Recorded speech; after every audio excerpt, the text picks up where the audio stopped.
তুমি এটা কি বানিয়েছো? সৌরজগৎ। এই সৌরজগতে কয়টা গ্রহ থাকে? এইটা কি বানিয়েছো?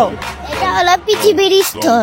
আমাদের হাইড্রোস্ফিয়ারের কাজটি হলো নদীর যে স্রোত আছে সেই স্রোতকে কাজে লাগিয়ে বিদ্যুৎ উৎপন্ন করবো।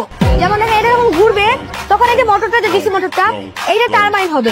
এই টারবাইন হওয়ার মাধ্যমে এখান থেকে বিদ্যুৎ উৎপন্ন হবে। এইটা কি বানিয়েছো মামুনি? এটা আমরা বানিয়েছি রকেট। রকেটের কাজ কি বলো তো? এটা দিয়ে আমরা চাঁদে যেতে পারি, পৃথিবীর বাইরে যে কোনো জায়গায় আমরা এটা দিয়ে যেতে পারি। Wow, very good. তুমি বড় বড় বানাতে পারবে নাকি ভুলে যাবে?